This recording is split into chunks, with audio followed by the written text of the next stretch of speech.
Hello, welcome back everybody. Let's have a look at some of these coins then as the dump is ensuing. And you might ask yourself, why am I allowing a dump to ensue and not trading it? Well, I can always press pause on this and trade it a little bit more. I've traded it out and I've sold up at the moment, or should I say I've closed my shorts at the moment. I am still holding Ethereum Classic. I sold my link and I'm basically just waiting for this whole dump to play out. Because if you watch my last video, the last video I made on XRP, which is basically just the last video I made today, it was where I was expecting this dump to take place, and I still think it's got a little further to go, and I kind of hope it does in a way, but there's nothing worse than trying to get some sleep while moves are going. You know, I need my sleep. You know, I've got to have sleep. So I'll close in some decent profit, and I'll wait to see what it looks like tomorrow. My basic plan will be to pick some of these up, but not all of them. Obviously, some of them have pumped massively, like one, for instance, Harmony One, just completely pumped like hell, looking really good, but obviously wanting to pull back. Matic's having a very healthy pullback after its nice big move. Link is underperforming, but it's still a bullish chart. So you know, what can I say? Maybe I'll pick it up towards the bottom of the Bollinger Band if it breaks that. Green 50. The worst case scenario would be picking it up around $3, and in many ways I kind of hope it does get down that far, but I very much doubt it will. It all depends on obviously Bitcoin, and Bitcoin, as we all know, governs the market. You can see I've been looking at it on a 5-minute chart. You can tell I've been trading the moves today. So let's have a look at what's going on. Where's it going to go? How far is it going to go? Well, we have a golden cross incoming, so we could find our way all the way down to 8,200 or thereabouts, because this will be an attempt to shake out as many late longs as possible. I'm not saying it's definitely going to do that. We could come down to around about 8,900 and easily find a bounce there, because this is where we've bounced on the previous attempts to break down from there. Basically the center of the Bollinger Band.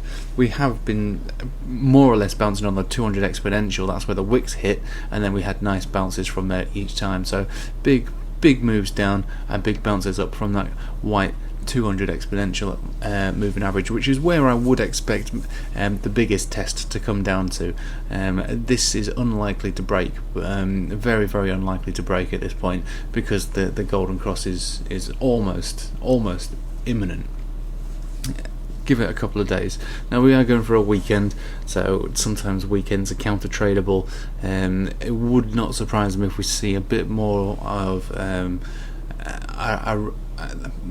basically like best way to explain it, it's going to be volatile. So usually it's bullish by nature a weekend, and then you'll sometimes find a big dump on a Sunday. So I'm not looking to trade this over the weekend. I'm just going to try and enjoy my weekend, unless we come back down to test this area here. Then I will obviously be trading. I'll be buying things back up at that level, but I'm not so sure that they will. I find it more likely that it's going to break the 9,000, hit the 8,900 mark, and then bounce from there, and then obviously everything else will begin to bounce. Now some of these alts have been looking quite strong against, well, obviously not all alts, but some of these alts are looking quite strong against Bitcoin. Some of them looking specifically weak.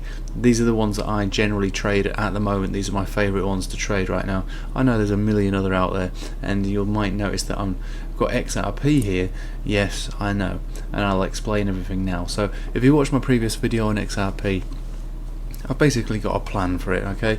And the plan is to trade a similar trade that we set up here when we broke out of the descending trend, the trend that we've been stuck in for over 2 years. And if we have a look at that trend, there we go, we've been stuck under that for over 2 years. We broke out of it, had a nice pump, and then we came back down to test it, and then we failed. Now, we failed anyway. The financial markets in general were all failing, but XRP failed this on its own. It didn't hold above the descending trend. In fact, it bounced from it several times before it broke down beneath it, and then the pandemic finished it off. So what I'm looking for here is a similar move.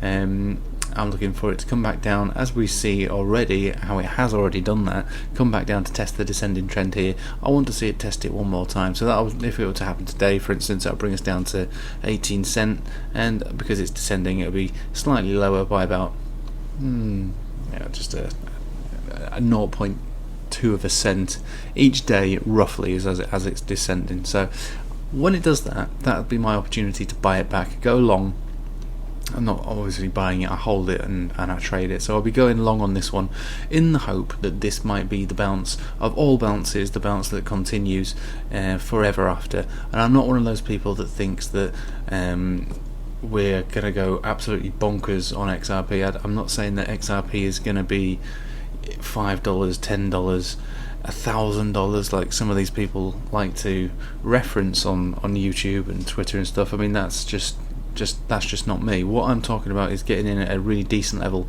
and riding a decent wave up. If the market is good and we're above the descending trend, there's every chance that we might bounce from here. Now, if you look at the Satoshi pairings, it looks absolutely horrendous. It looks awful. But one thing I have noticed is that, yeah, we're making brand new lows at the moment, but we are at almost getting to a very interesting level here. If you look basically back in time, this is where things started to get interesting for XRP. Now, I'm not saying that this is anything to get specifically excited about, but literally where we are right now is where the chart began here, and we were coming down to test these levels. We broke down beneath it, one hell of a bouncy wick up there, and then we went parabolic. Now, I'm not saying we're going to go parabolic and do a 10, 20, 30x. I'm not saying that. What I'm saying is that supports and resistances is something that I like to trade. And currently we're at a level where you could consider to be support and resistance, historically speaking. It's also more or less about as low as it can go on this chart. Couldn't really get much lower, but obviously it can do, so you've got to be careful when trading in something like this. I'm not saying that XRP is a profitable trade, but it's a trade all the same.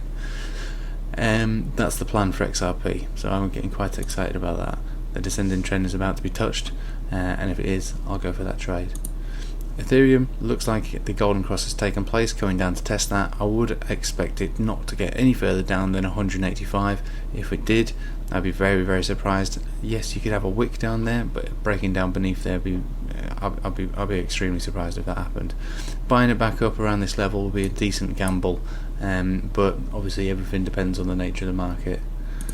And Ethereum Classic, not as good as the chart, but it has the potential to actually be really good. What we need to do is stay above this level, which we've broken down from already.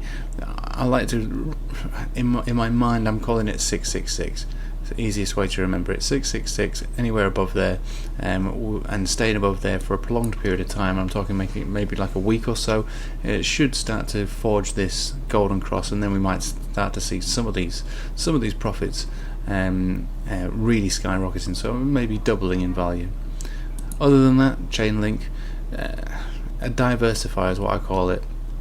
The chart does its own thing. It's obviously moving with Bitcoin, but it's not a Bitcoin chart.